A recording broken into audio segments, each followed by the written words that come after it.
नमस्कार दोस्तों, आप सब लोगों का स्वागत है हमारे यूट्यूब चैनल में।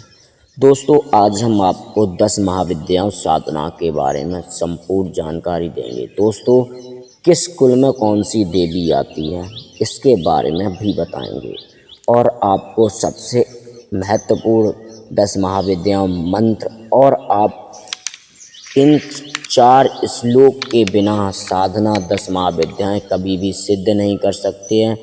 थोड़ा हम उनके बारे में बताते हैं।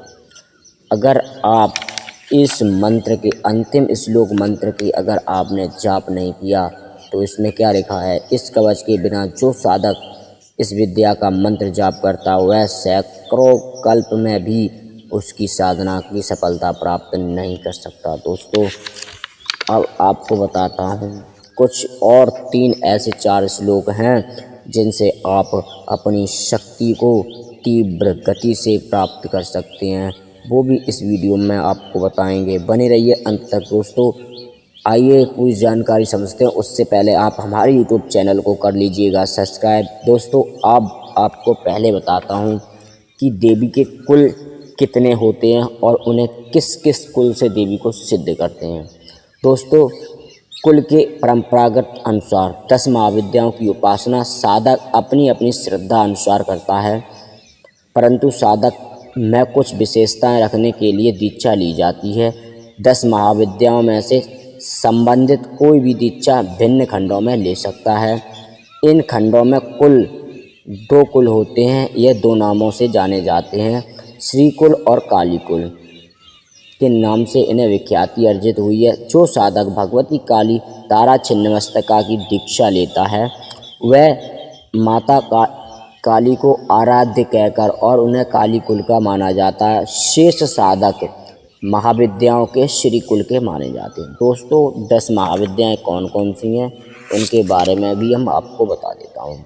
10 महाविद्याएं काली, तारा, छिन्नमस्तिका, षोडशी, भुवनेश्वरी, त्रिपुर भैरवी और धूमावती, बगुलामुखी, मतंगिनी और कमला। दोस्तों, ये 10 महाविद्याएं हैं। अब इन 10 महाविद्याओं को सिद्ध किस प्रकार करेंगे उसके भी बारे में वर्णन करेंगे। अभी हमने आपको बताया कि कुल क्या होते हैं। अब आप काली कुल की दीक्षा लेंगे तो आप काली कुल की दीक्षा ले सकते हैं। अब इन्हें सिद्ध करने के लिए 10 महाविद्याओं को कैसे हम सिद्ध करेंगे, देखो इसमें संपूर्ण विधान बताया है। 10 महाविद्याओं की उपासना भोग सिद्ध योगियों के लिए, जीवन साथी की मुक्ति के लिए और सूचना साधन है। अतः यह आवश्यक है कि इनका पूजा विधान स्थापना विशेष रूप से समझ लेनी चाहिए। महाभागवत में नारद जी ने के प्रसन्न करने पर महादेव जी ने देव पंचायतन के समान 10 महाविद्याओं की पूजा की विधि बताई है। उन्होंने कहा कि काली अथवा कामाख्या को केंद्र में रखकर बाएं भाग में तारा तथा दक्षिणी भाग में भुवनेश्वरी की प्रतिष्ठा करें। अग्नि कोण पर षोडशी तथा नैऋत्य कोण पर भैरवी की स्थापना करें। वायव्य कोण में छिन्नमस्तिका तथा पीठ पीछे बगुलामुखी विराजमान करें। ईशान कोण में त्रिपुर सुंदरी, ऊर्ध्व भाग में मतंगिनी, पश्चिम में धूमावती की प्रतिष्ठा करें। इस महापीठ के नीचे अर्थात 10 महाविद्याओं को स्थापना आसन देने के उपरांत आपको महारुद्र अर्थात भगवान शिव, ब्रह्मा, विष्णु आदि देवताओं की भी उन्हीं के नीचे स्थापना कर लेनी चाहिए। दोस्तों, अब इसके बाद आपको माता का ध्यान किस प्रकार, 10 महाविद्याओं का ध्यान किस प्रकार करना चाहिए उसका स्तोत्र मंत्र ध्यान मंत्र मैं आपको बता रहा हूँ। चतुर्भुजां महादेवी नागयज्ञोपवीतनीं महाभीमां करालस्य सिद्धविद्या धरेयुतां मुण्डमाला वलीकीर्णं मुक्तकेशी स्मृतानाम् एव ध्यानमहिदे महादेवी सर्वकामार्थ सिद्धे। दोस्तों, इस मंत्र से माता का ध्यान करना चाहिए। अगर आप कवच मंत्र की बात करें, स्तोत्र मंत्र की बात करें तो मैं इसके लिए अलग से वीडियो बनाएंगे। दोस्तों, अब आपको मैं बताता हूँ उन रहस्य मंत्रों को जिनके द्वारा आप इस साधना को कदाचित भी सिद्ध नहीं कर सकते 10 महाविद्याओं को। तो दोस्तों आइए हम उनको बताते हैं। पहला श्लोक इस प्रकार है। कुजवारे चतुर्दश श्यामा माया जीववासरे शुक्र निस्गते स्तोत्रम पाठत्वा मोक्षमायुक्तनात् त्रपक्षे मंत्र सिद्धे यस्यत्य स्तोत्र पाठ सिद्ध शंकर।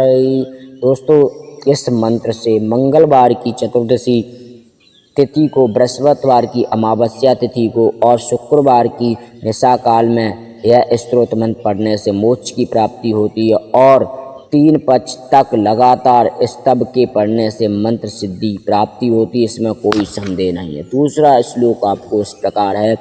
चतुर्दश्यायां निशाभागे शनि भौम दिने तथा निशामुखे पठत्य स्तोत्रम मंत्र सिद्ध्य वायनोक्तियात्। चतुर्दश की रात्रि में शनिवार और मंगलवार की संध्या के समय इस स्तव पाठ की जो पाठ करता है वह साधक मंत्र सिद्धि को प्राप्त कर लेता है। दोस्तों तीसरा श्लोक इस प्रकार है। केवलम स्तोत्र पाठद्य मंत्र सिद्ध निरुत्तमा जगर्ते सततम चंडी स्तोत्र पाठत भुजंगनी। जो पुरुष केवल इस स्तोत्र पाठ को पढ़ता है वह अनुमादिक सिद्धियों को प्राप्त कर लेता है। इस स्तव को केवल चंड का कुल कुंडलिनी नाड़ी को भी जागरण कर देती है। जो हमारे शरीर में कुंडलिनी नाड़ी होती है उसको भी जागरण कर देती है। दोस्तों अब आप माता के रक्षा कवच को भी पढ़ लेना चाहिए, क्योंकि कोई भी साधना है बिना कवच के सिद्धि प्राप्त नहीं होती है। तो दोस्तों मैं आपको एक कवच बता रहा हूँ, सुनिएगा।